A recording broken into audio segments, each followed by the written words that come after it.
Have you ever wanted to just dye a white shirt black or a denim shirt purple? Of course, we all have.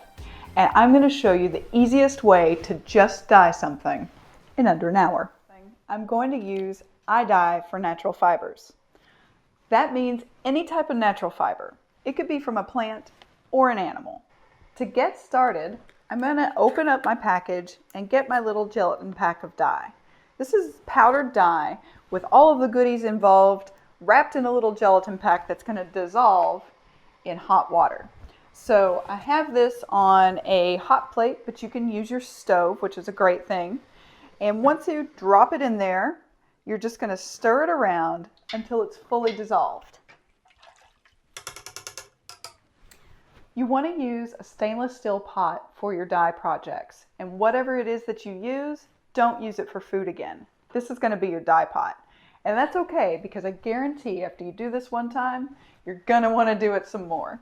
If you have more fabric than will fit into a pot, or don't have a pot that you want to dedicate for dyeing, you can actually do this process in your own washing machine. A full list of those instructions are inside the packet and at jacquardproducts.com. Okay.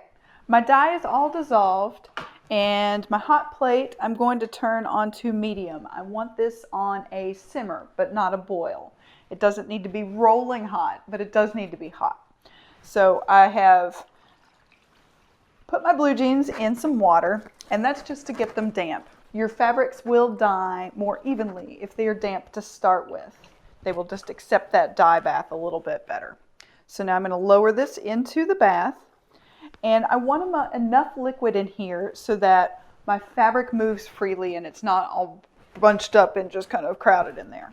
So everything is in there. I've got my pair of jeans and water up to about here.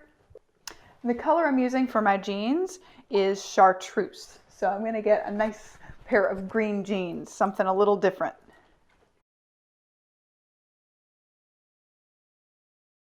If it's from a plant, that's going to be your cotton, your linen, your rayons.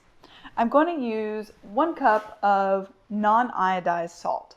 If I'm going to use a fiber from an animal, like silk, I'm going to use a 1/3 cup of vinegar.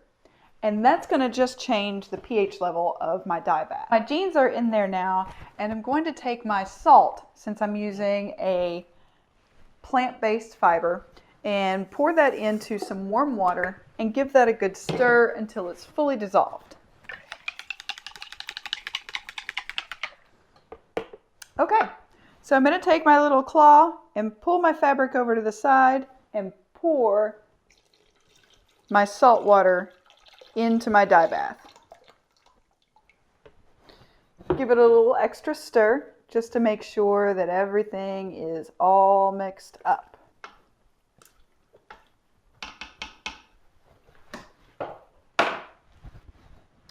Stirring your dye bath ensures that your color is going to be even and solid all the way through. So visit your dye bath along the road. But now that everything's in there, I'm going to set a timer for 30 minutes and then we'll be ready to rinse. It's been about 30 minutes. I've turned my hot plate off, but the water's still really hot. So I'm going to use my claws to lift my fabric up, let it drain, and then move it over into the tub for rinsing.